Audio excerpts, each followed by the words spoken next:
Listen to the sound of footsteps in the dark, to voices that may not be quite human, to the sound of screams in the night.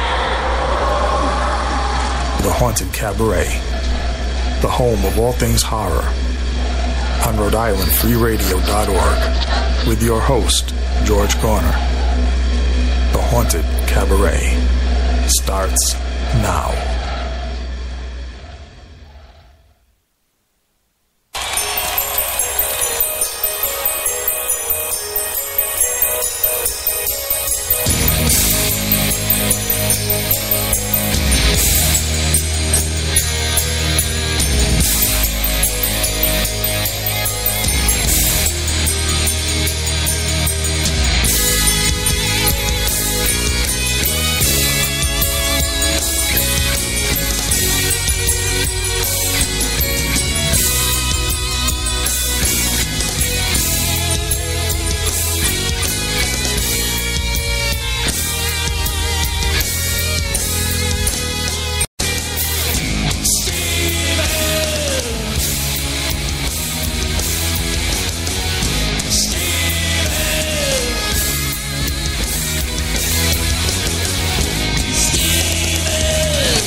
Vacation, unnecessary sedation.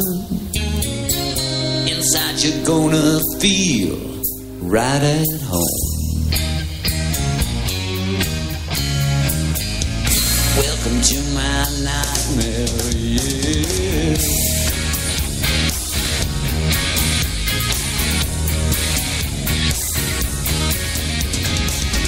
Welcome to my breakdown.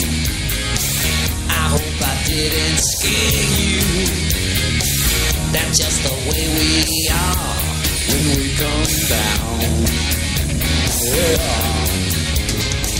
We sweat and laugh and scream here, 'cause life is just a dream here. Inside you're gonna feel right at home. Yeah. Welcome to my nightmare, yeah. Welcome to my breakdown.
That was Alice Cooper live. Welcome to my nightmare.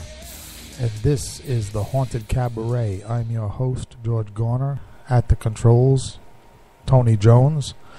And Tony reminded me that this is the 50th episode of the Cabaret. Now, this is the 50th episode that we've been archiving. There have been countless other haunted cabarets and on stations past and well, I was going to say this is the 50th, stations that shall not be named. Right, this is the 50th episode of the Haunted Cabaret since I've moved, showing good judgment, to Rhode Island Free Radio. So this is our 50th episode on Rhode Island Free Radio. Let me be very clear about that. Now, as I mentioned off the air when we were talking, in podcasting, internet radio years, if you will, 50 is probably like the equivalent of being on the air for a decade. You know, people get into about 10 or 12 episodes doing their own show, and they realize this is a lot of work, and I'm not going to be getting paid, chances are, and you never see them again. They quit.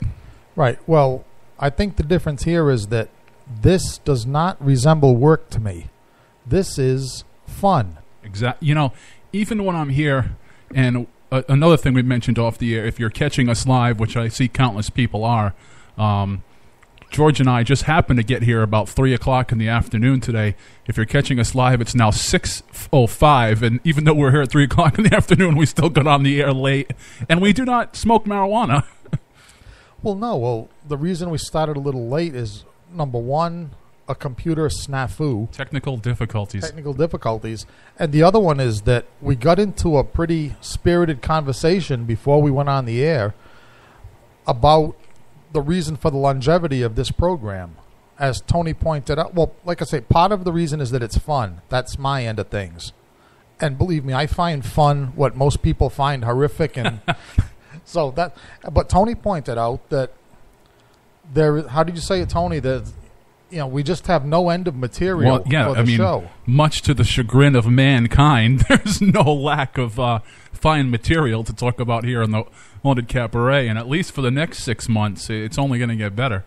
Yeah, I mean, we just did a casual scroll through, you know, news developments in the past week or so. I mean, and basically what we've learned is that the nuclear reactors in Fukuyama, Japan, are still simmering. Since 2011. Breeding all kinds of mutants. Apparently now they're going to try to freeze the reactors. Right. They're not fooling me. They are not. You don't freeze nuclear reactors. You freeze the genetic monstrosities that have evolved within that nuclear reactor. Come on. I'm not the only one that watches Toho films here. Whenever a radiation leak, put it this way, whenever there's any kind of radioactive discharge within the territory of Japan, you get monsters. I mean, we just spent, you know, a whole well-received episode a couple of weeks ago talking about Godzilla. And Godzilla is really only the tip of the iceberg. I mean, when I was thinking earlier on about the topic of this show today, I said to myself, you know what? You know, the Godzilla episode was well received, but what about all those lesser known creatures that, you know, never really get the publicity that Godzilla does? So I think we'll talk about a few of those, a few of my favorites. But of course, we have to lead off this episode with the fact that, well, basically, according to the most recent news reports, one of our major candidates for president is, in fact, dead. Apparently, Bill Clinton, and I say Bill Clinton, not Hillary Clinton, Bill Clinton wants to get back into the White House in the worst way. However, as you know, some of our overseas listeners might not realize, and actually even some American citizens might not realize, you're only allowed to be president and serve in the White House for 2 terms. You know, 8 years total, 2 4-year terms. Now, over in Russia, they can get around this by you serve 2 terms, then you step down, let somebody else do it for 4 years, and then you can go back into office. So, you know, Putin over there has, you know, a good deal. Bill Clinton, who thirsts after power as much as, you know, Putin or anybody else, can only get back into the White House if Hillary Clinton, his wife, is elected president. Right. And Bill Clinton, believe me, is not going to let a little detail like Hillary Clinton dying stand in his way. Which, by the way, Bill Clinton's not looking all too hot lately either. No, Bill Clinton is on some kind of life support himself. But apparently, Hillary Clinton keeled over in public.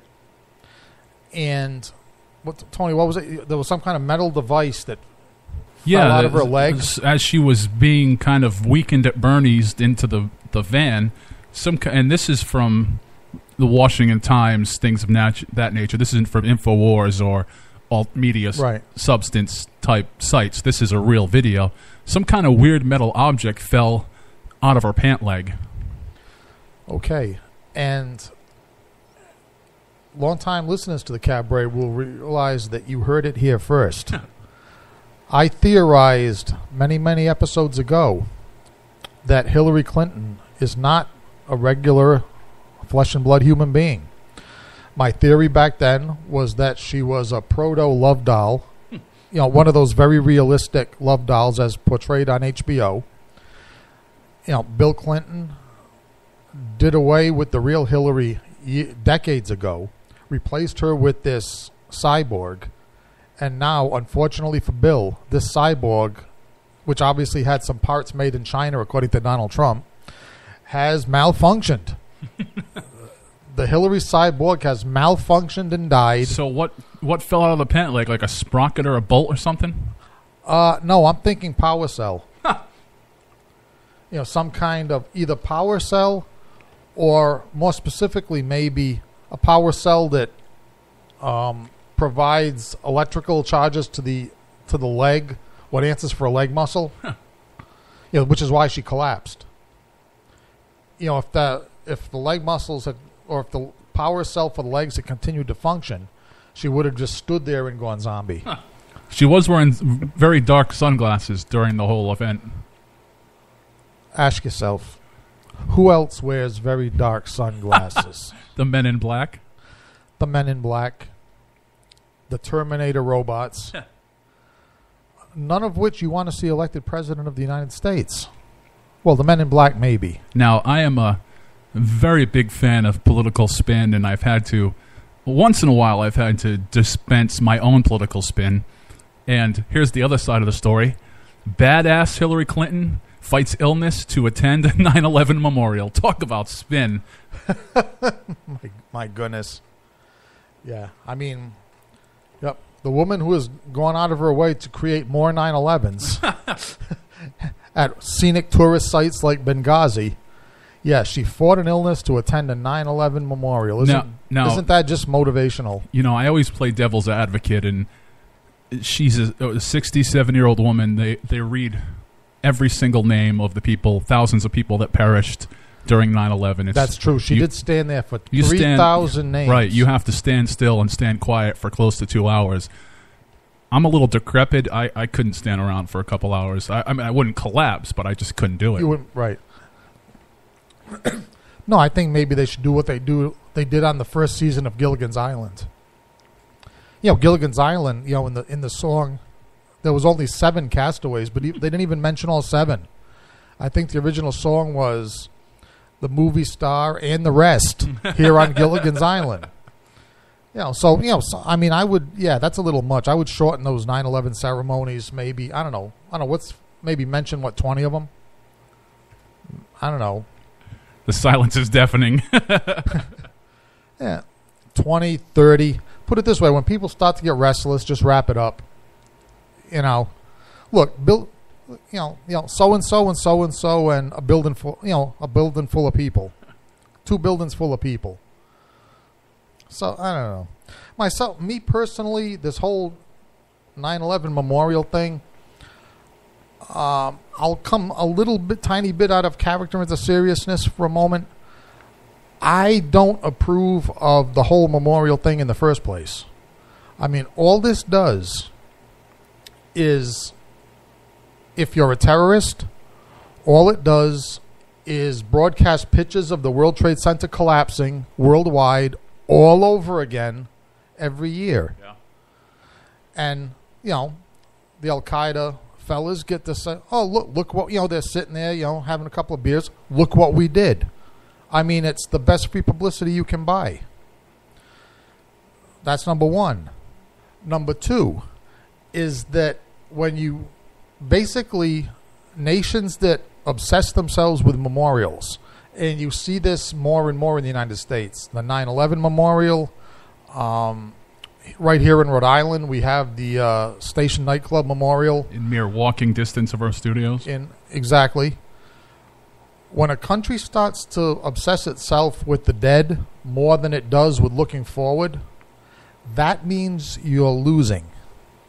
So I'm not going to be pessimistic enough and say the United States has lost the war, but it's definitely losing. Wars, Excuse me, plural, right.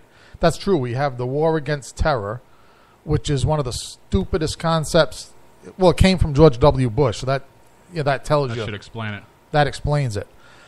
This is the first time in the history of the world that a war has been named after, or that a war has been declared on a military tactic. Right.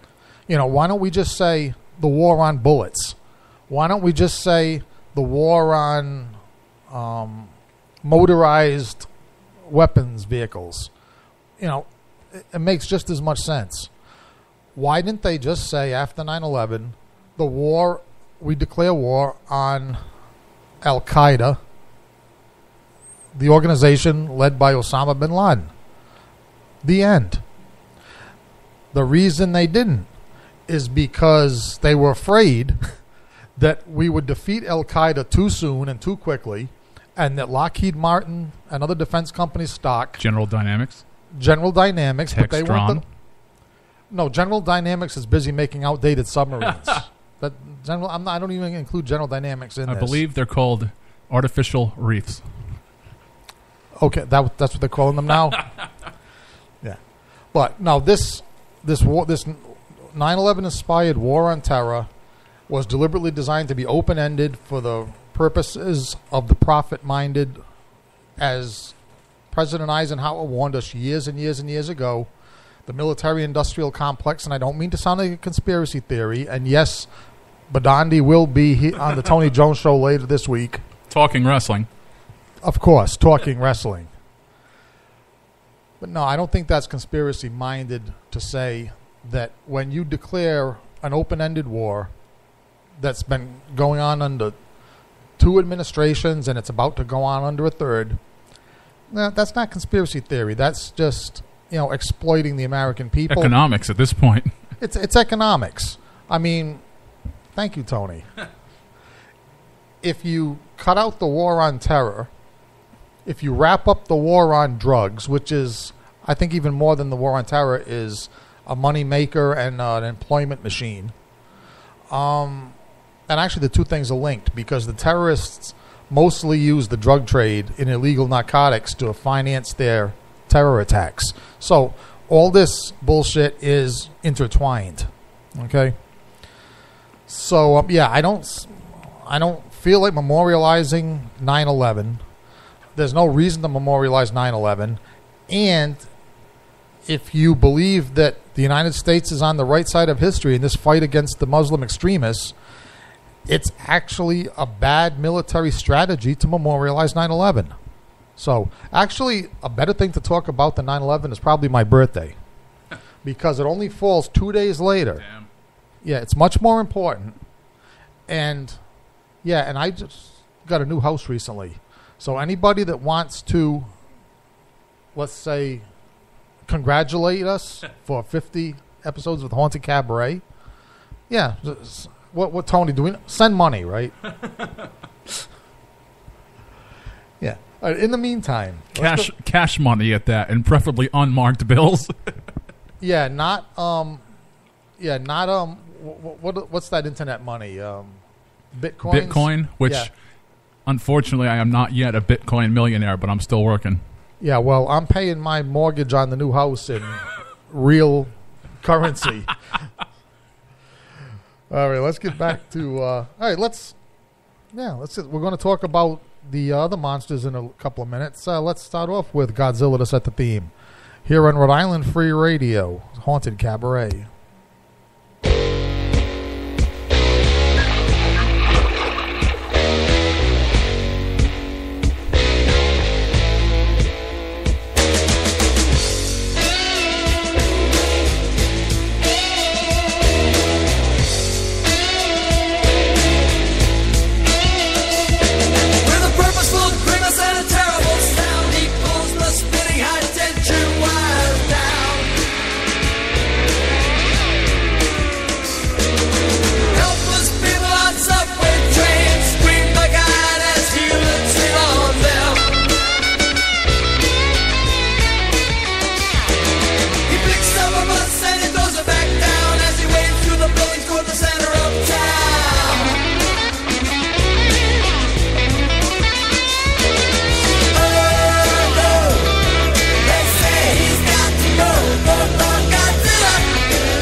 All right.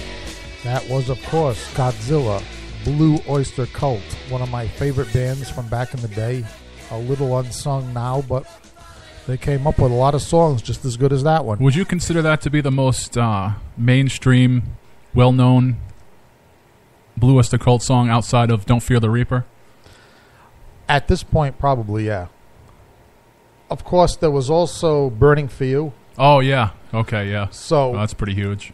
Yeah, so, I mean, that was a legitimate top 20 hit Yeah. when it came out, I think back in the 80s. So, yeah, whereas Don't Fear the Reaper and Godzilla have pretty much got their following over time. You know, they were never released as singles.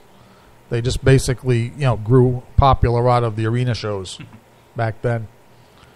But, no, I would say Blue Oyster Cult, yeah, those are the most well-known songs, but there were quite a few really, really good ones. As far as actually Blue Oyster Cult, if you listen to the first maybe 5 or 6 albums, I mean, you can't go wrong. There's a lot of great material on there. Yeah.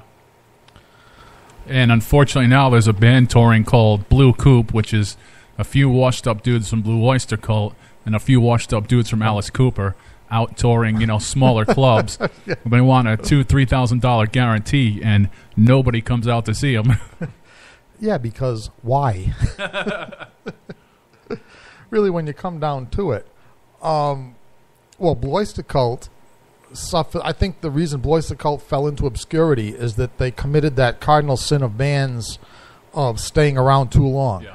After their ideas were used up, they just kept playing out the string, and a lot of great bands have fallen victim to it. I mean, Blois the Cult, the Ramones did it. I mean, the Ramones, as great as they were, great series of albums. The last 10 years of their existence, basically they were their own tribute band, with that Dee Dee clone. And,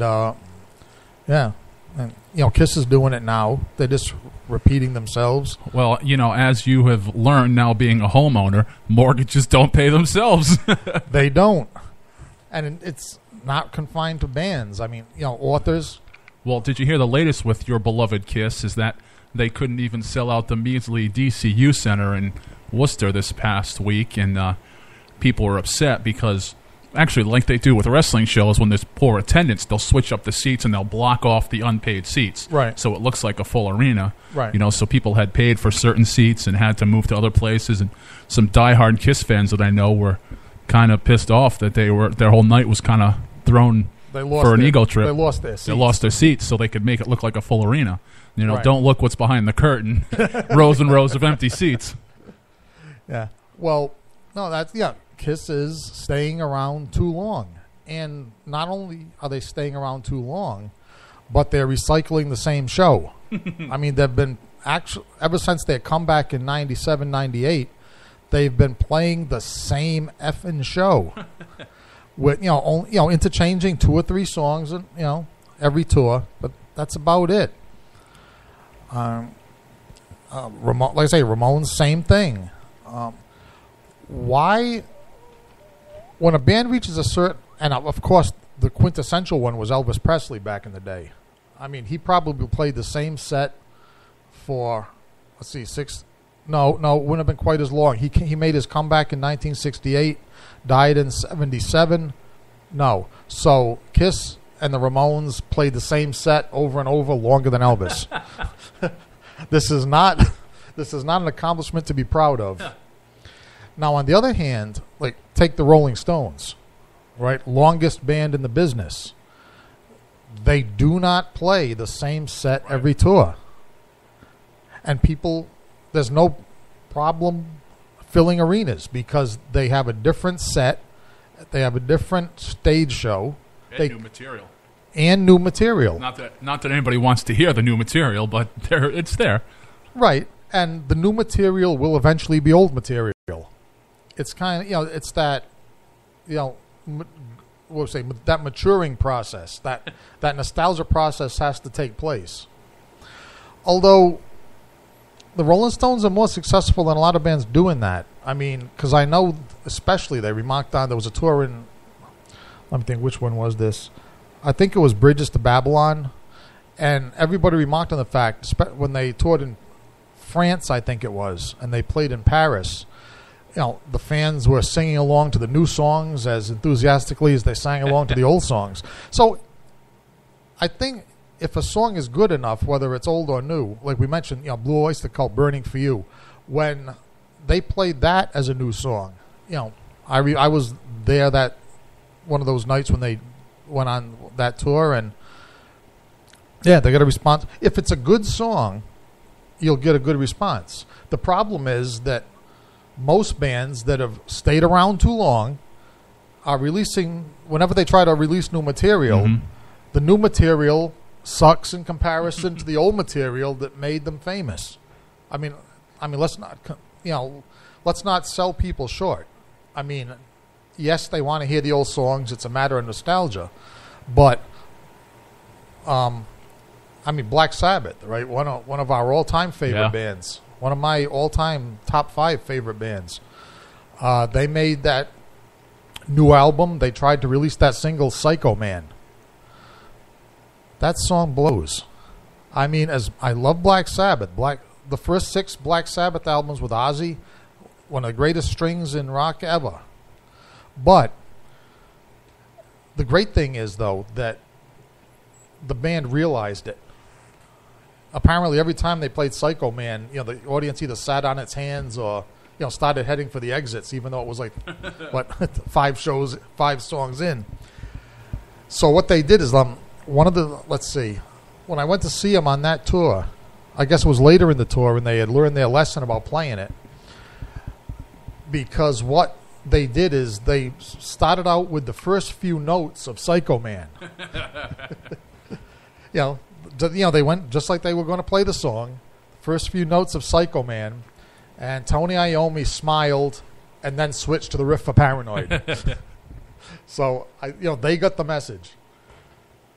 Let's see. Right, I'm going to say let's go back to the music. Now, we got some Ramones here lined up. This is the Ramones in their heyday. This is the Ramones at their best. It's a little nod to Todd Browning in his movie Freaks, which, by the way, is where the Ramones got their Gabba Gabba Hey chant. Which I was a fan of the Ramones before I dug back into the archives and got the old black and white Freaks, and as I was watching the movie, everything fell in line. Absolutely. Okay. Of course, nowadays, if we play Pinhead, it's not Todd Browning, but the Zika virus, which comes to mind. Or the presidential election. Yeah, just anything that results. All right, I think you know what I'm gonna. For once, just once, I'm gonna stop right there and let the music do the talking. Okay, this is the Ramones on the Haunted Cabaret on Rhode Island Free Radio.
Roland was a warrior from the land of the midnight sun, with a Thompson gun for hire, fighting to be done. The deal was made in Denmark on a dark and stormy day, so he set out for Biafra to join the bloody fray. Through 66 and 7, they fought the Congo War, with their fingers on their triggers, knee deep in gore. Days and nights they battled the Bantu to their knees. They killed to earn their living and to help out the Congolese. Roland the Thompson gunner, Roland the Thompson gunner. His comrades fought beside him, Van Owen and the rest. But of all the Thompson gunners, Roland was the best. So the CIA decided they wanted Roland dead. That son of a bitch Van Owen blew off Roland's head. Roland, the headless Thompson gunner, Norway's bravest sons of the score. They can still see his headless body stalking through the night in the muzzle flash of Roland's Thompson gun. In the muzzle flash of Roland's Thompson gun.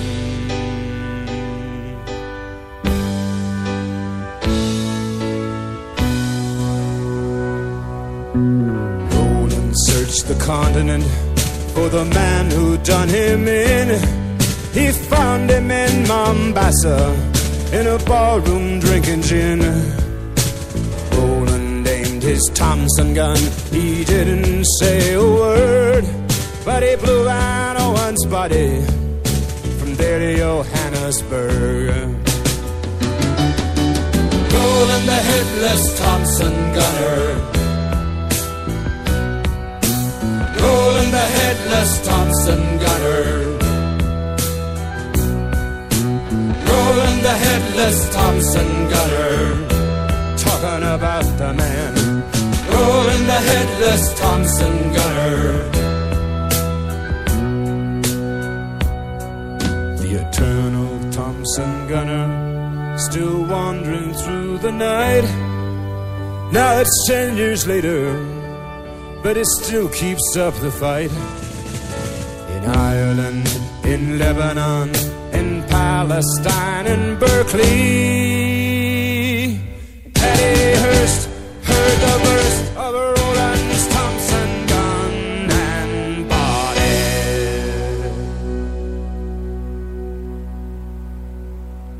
All right. That was a double feature. Ramones Pinhead and Warren Zevon, Roland the Headless Thompson Gunner, which I guess goes to show that the only thing worse than having a tiny head as a result of Zika is having no head at all. Or, and that's about as profound as we're going to get as far as, philosophy here on this show. But, yeah, now, I did promise that we were going to discuss Japanese monsters, didn't I? And every time I've started to do it, we've gone off on some kind of tangent. The tangents are ended. Okay, monsters, Japanese Toho monsters other than Godzilla. What brought this to mind recently is, as recently as last night, I was watching Dogra the Space Monster. Okay, which, my wife-to-be, lying next to me, reading a book, claiming that she wasn't going to be the least bit interested. Right. Yep. By the time Dogra was, pulling up that bridge and dropping it in the river and being attacked by the wasps, now, as she said, the sky squid, which is a best description of that creature I've ever heard, the sky squid. And if they were going to make a sequel, that's what you call it.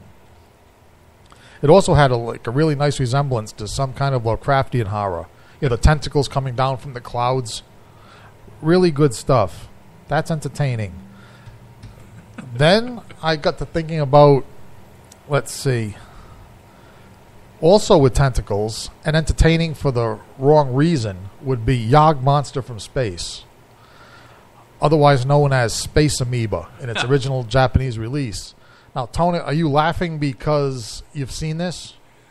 I've seen Dogra, and the reason I've seen Dogra is because it's actually available in full length on YouTube. So if you're trying to dig through your archives and look for a VHS copy, you're having a hard time. It's up on YouTube, the whole kit and caboodle. Right. The only problem with those YouTube videos when they show the whole movie is that they increase the speed. And they still subject you to commercials if it's long enough. Yeah, even the ones that don't subject you to commercials, though. Like, I'm not a tech kind of guy, but basically they show an hour-and-a-half movie in an hour and 15 minutes. Now I understand that's to save bandwidth, but it also gives you a little bit of a jerky, speeded up, appearance to the film. So, yeah, myself, I was lucky enough to find it on DVD. Same thing with Yog Monster from Space. Now, Yog Monster from Space, it's actually, I can't really go into describing it, with only 15 minutes left to go on the show. All I'll say is that the title is a tribute to H.P. Lovecraft, because the film came out in the early 70s, and back then Lovecraft was enjoying a resurgence. And so Yog-Sothoth is one of the main Lovecraft creatures, and when they were casting about for an American name for the Japanese film, they took it from Yog-Sothoth. So we have Yog Monster from Space, a.k.a. Space Amoeba, which is basically a Star Trek-type energy creature that floats through the universe, eventually comes to Earth, and possesses the bodies of animals. And because it's Japanese, once it possesses the bodies of these animals, it increases them to giant size. So in one movie, you'll get a giant octopus, a giant crab, a giant turtle, all in one movie. The best part about it, though, is that when the giant octopus walks onto dry land, it's walking along on its tentacles and attacks a native village, the scientist has the nerve to say, I agree that it just looks like a big octopus, but I sense something more wrong here than that. Well, yeah, it's an octopus walking on dry land. It's never mentioned that, the octopus is walking on dry land. But I'll tell you, I've watched that movie several times. If you just want to, I don't know, it's one of those borderline situations where it's an entertaining monster movie, and it's hilariously funny because of stupid things that they say like that. And it makes you want to go out for a plate of calamari afterwards. Well, it makes you want to read H.P. Lovecraft story afterwards. It makes you... Yeah, basically, yes, it instigates. Well, the ultimate plate of calamari, as Lovecraft fans know, Cthulhu, the Lovecraft deity sleeping under the sea, Lovecraft created Cthulhu because he had a new story in the works, and he was racking his brains trying to think about the most hideous and disgusting thing he could think of, for his new monster.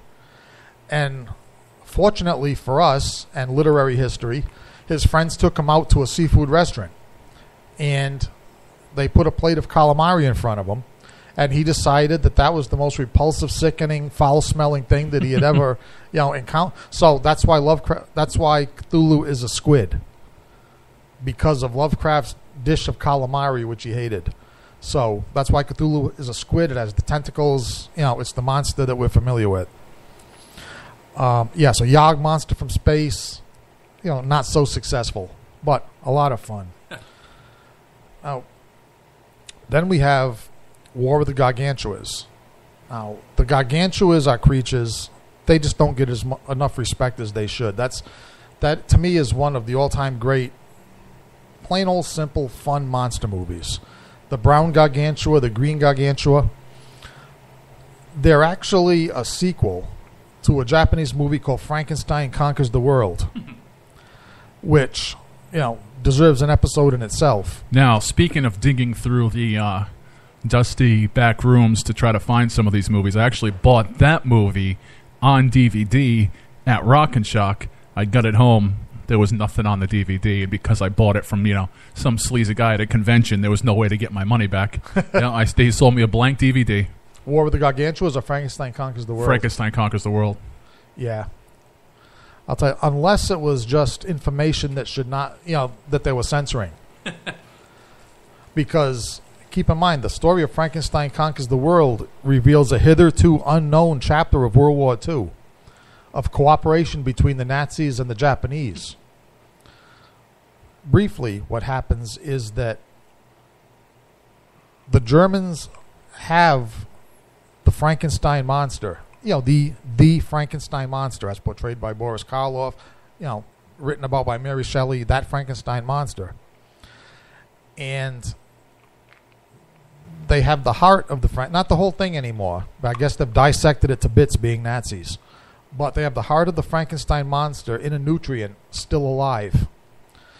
When the Nazis look like they're going to lose World War II, they send the heart of Frankenstein's monster by submarine to the Japanese islands. Of course, makes sense. Yep. I'm with you. And the laboratory where the heart of Frankenstein's monster is taken for study is in Hiroshima. The atomic bomb is dropped. It irradiates Frankenstein's heart. And lo and behold, in a mere decade, we have a 150-foot tall Frankenstein monster. Of course, you can't just have one Frankenstein monster running around Japan unopposed. So at the same time, you have the burrowing reptile Baragon, who just happens to appear at the same time as the Frankenstein monster starts running around loose. There's a fight to the death between Frankenstein's monster and the reptile Baragon. Frankenstein's monster wins, but he sinks under the ground when the burrows of Baragon's the burrowing monster, cave in during a forest fire. Okay, so the last we see of Frankenstein's monster, all 150 feet of him, is that he's buried in a landslide falling into Baragon's burrow. Now, War of the Gargantuas is actually a sequel to Frankenstein Conquers the World. The brown Gargantua, Sanda, in War of the Gargantuas is the Frankenstein monster that we saw in... Now, even though there's some continuity problems, I mean, it's not perfect, but it was designed as a sequel to Frankenstein Conquers the World. All right, jumping around a little bit. Then, one of the first black and white spin-offs from Godzilla is called Varan the Unbelievable. And the movie's not exactly unbelievable. It's not bad. But it basically spends 45 minutes showing Varan swimming from his tropical island to Tokyo to attack it. Easy on the budget, but not so long on action. Probably filmed at a pool somewhere.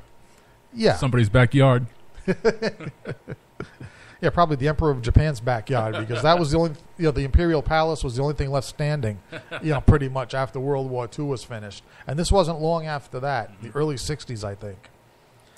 But, then, now, one of the best, and I hesitate to even include this in, the typical kaiju, suited monster movies that we've been talking about, but Majin, Monster of Terror, as the American title, otherwise known as Dai Majin, in other words, the God Majin in the original Japanese.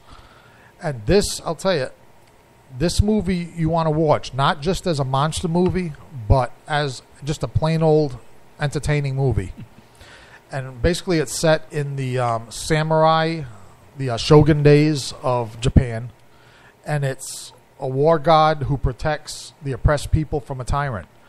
And the whole movie, it's well crafted, it's authentic looking, and it's good, which we usually don't say about these things. It's a good story. And the monster, in the person of the giant god who eventually comes to the rescue of the villagers against the tyrant, is impressive. And yeah, it's got an ending that let's just say there's a crucifixion involved, but it isn't Jesus. Okay? So, yeah, those would be my best recommendations of non-Godzilla Japanese giant monsters.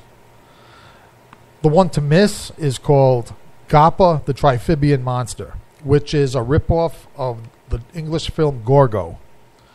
You know, Gorgo actually was a pretty good, I think it was a Eugene Laurie production over in England. And it was the classic one about the baby monster is captured in a net, and then the mother monster comes looking for the baby monster. Right. And the Japanese decided to do Gorgo one better by having not just one parent come looking for the baby monster, but two. The only problem is that both parents look as phony and stupid as, you know, the sets around them do. It's a really, really lousy and bad Japanese monster movie. And I don't say that about too many of them. Usually I find something to like. Okay, Tony, let's see. If we want to go back to the music, how much more time do we got? Well, if you can believe it, we only have about, let's see, we got on the air a little bit late, about 8 minutes left for an hour. My goodness. All right. Well, time flies when you're talking about cheesy movies. It just does. Cheesy, my goodness. You are speaking of the movies I love. All right, let's go to some Iron Maiden. It's that deals with a nice traditional old monster, the Mummy. Power Slave here on the Haunted Cabaret on Rhode Island Free Radio.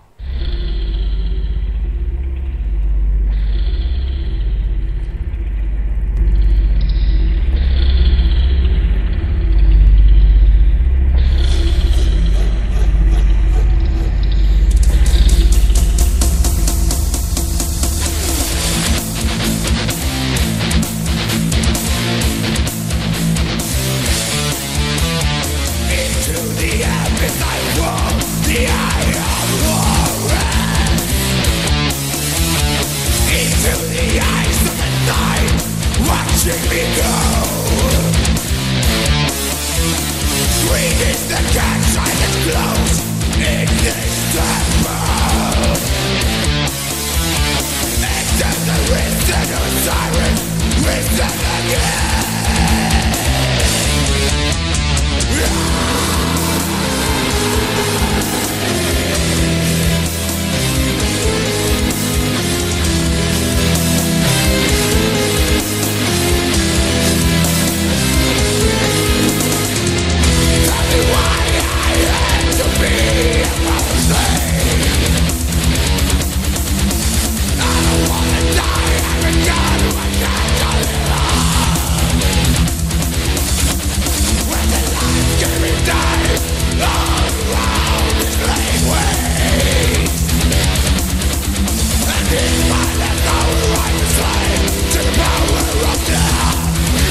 that was Power Slave. However, correction, that was not Iron Maiden.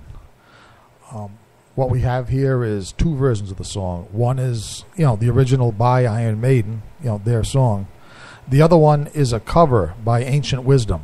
And Ancient Wisdom is the version that we queued up, which I'm not sorry about because, I don't know. I mean, I don't want to say that they do a better job with Iron Maiden's song than Iron Maiden, but I really like that version of the song. So, yeah, that was Ancient Wisdom. Now, wisdom tells us that we only have about 3 minutes left in this show. As usual, there's something wrong with the time in this room when we do this show. We call it Twilight Zone time. That's as good a word for it as any. Tony, you want to mention anything before we get going? Not that I can think of, no. Okay, good. I do believe that we are looking at for the triumphant return of Chuckles the Clown, and probably next time we're on the air here. Yes, that is worth mentioning. Yep, Chuckles Crypt will return, and I'm sure Chuckles will have more than one. He's all pent up. Absolutely. Oh, yeah, he'll be berserk. Yeah, he'll have more than one story about what he's been going through since he was, in the time he's been off the air. And, yes, we might have to, straitjacket him down at some point. Yeah. But, yeah, something to look forward to. Yes, so the Chuckles Crypt will return during our next broadcast session, probably in 2 weeks from this very night. All right, in the meantime, we'll let you go with, you want to cue up the Black Sabbath Electric Funeral, Tony? All right, and we're out of here. This is the Haunted Cabaret on Rhode Island Free Radio. Nighty-night.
Burning glow of obscene fire.